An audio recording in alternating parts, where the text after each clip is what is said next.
Pantheism Plus, a challenging meditation on reality, by Paul. In this part, the belief in a deity will be addressed. I intend for this to be a multilateral philosophy. It should be inclusive to atheism, theism, and deism, because I want my philosophical beliefs to be known not only as a set of beliefs but as a way of life.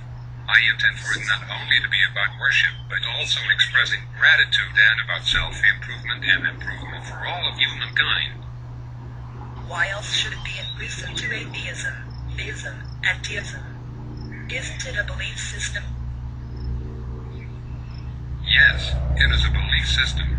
Believers should consider theism, deism, and atheism because these ways of believing about the nature and origin of the universe are all distinct possibilities. I also think that the contentious topic of whether a deity exists should be open to free discussion because of this fact. You cannot definitively prove nor disprove the existence of a god/gods in a scientific way, so evidence is not even useful in this kind of a debate. There is no evidence that a god/gods exist, yes, but there is also no evidence that explicitly spells it out for everyone that there ain't no god/gods. Neither side is completely negated. The whole issue for either side is a matter of belief. People will believe what they want to believe. Skeptics will say we have never been able to see a god or a miracle or some manipulation of the laws of physics and cite this as evidence that no god exists. Skeptics will also say, in accordance with the scientific method, that science relies on physical proof in order to assert that some phenomenon exists and such a phenomenon must then be tested. They will say that in relation to the existence of a god, such physical proof is non-existent, so one can safely assume or hold the belief that no god exists. Believers in a god will instead say that everything around you is evidence of the god's presence or of the god having been present in order to create it. Neither side is more correct than the other. We should all come to recognize that we can be more open-minded about this possibility in the universe. It's ultimately about belief, and belief is ultimately about feeling. What do you feel is right? You must discover this for yourself.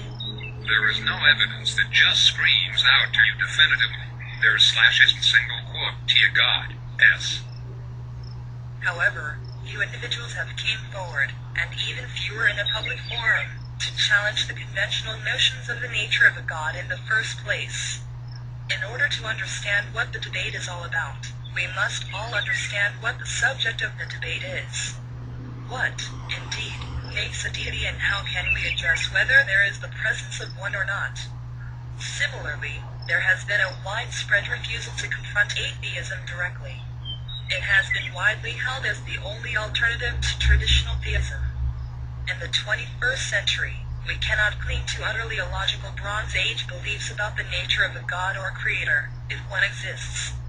It should be clear to rational human beings that the intervening, scientific law-breaking, personal, judgmental, and inconsistent, and apparently even cruel in some instances, god or gods that many religions, not only Abrahamic but also polytheistic religions, promote as the one true God has no place in our views of reality because it does not reflect what can and has been observed in the universe. I will address the alternative to both atheism and traditional theism, hypothesis of the nature of a god as I proceed. With all of it being said, I do personally believe there is a god. However, I will tell you one thing. I'm not a religious person. I am a skeptic. I have the mind of a scientist and I work by facts and logic. I am on my way to becoming an environmental scientist and I will have to and already do deal with hard facts all the time and not my impressions, opinions, feelings, instinct, or faith. In fact, most of my set of beliefs works on logic and common sense, especially regarding morals and how you should live your life, but some things simply cannot be explained by science or logic at this point in time, such as why people suffer and why there is evil in the world.